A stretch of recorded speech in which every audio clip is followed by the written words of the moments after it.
Hola, buenos días. Mi nombre es Ajat Saleh, soy estudiante de medicina de octavo semestre y yo les voy a hablar un poco sobre el libro de la doctora Elizabeth Kubler-Ross que se llama Sobre la muerte de los moribundos.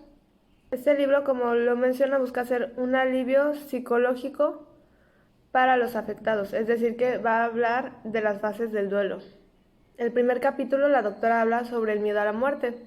Dice que los seres humanos, entre más avances tecnológicos tenemos que nos alejan de la misma, por ejemplo, curas a enfermedades o el soporte vital avanzado que se da en los hospitales, cada vez eso hace que neguemos la muerte y de alguna manera hace que le tengamos más miedo a la misma.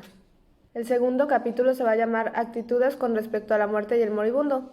Aquí la doctora explica sobre cómo los seres humanos se nos hace fácil aceptar la muerte de alguien más, pero no la misma. Entonces nos percibimos a nosotros mismos como si fuéramos seres inmortales. Y esto hace de igual forma que nos cueste más trabajo aceptar nuestra muerte.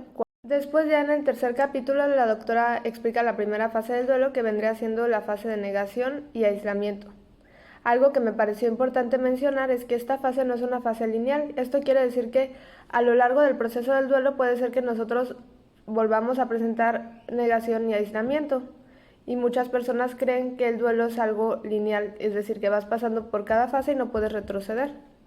La segunda fase, que es la fase de la ira, es cuando el paciente está enojado por su situación. Esto se debe a que no entiende por qué le pasó a él y entonces se enoja con todos. El paciente adopta una actitud de hostilidad. La tercera fase, que es el pacto, es cuando el paciente hace un pacto, puede ser con Dios o con un ente divino, en donde él le dice, por ejemplo, si voy diario a misa, ¿me dejarías vivir un día más? O cosas así. Usualmente este tipo de pactos son en secreto y cuando se cumple el término el paciente lo vuelve a renovar. La cuarta fase, que es la fase de depresión, va a tener dos tipos. Una puede ser la depresión reactiva, que se va a dar en una pérdida funcional, financiera o de empleo, y en esta fase el paciente puede ser apoyado mediante palabras, dándole ánimos y así. Y el otro tipo de depresión, que va a ser la depresión preparatoria, va a ser una depresión en donde el paciente va a necesitar meramente acompañamiento, ya que es una depresión que se da cuando el paciente se entera que está en una etapa terminal de una enfermedad y entonces el paciente no necesita palabras, simplemente necesita sentir que está acompañado. La fase de aceptación no tenemos que confundirnos con que es una fase en donde el paciente esté feliz. Tenemos que saber que esta fase es una fase en donde el paciente se encuentra tranquilo, en calma, porque ya pasó por todas las etapas del duelo. Sin embargo, no es una etapa en donde él esté feliz.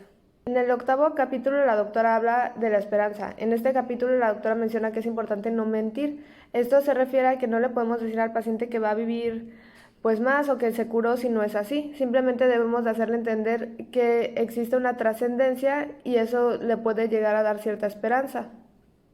En el noveno capítulo, la doctora habla sobre la situación familiar que se puede dar cuando hay un paciente en casa y se centra en las posibles fracturas respecto a las decisiones que se tomen, en sobre cómo mediar algunos conflictos que se puedan llegar a dar.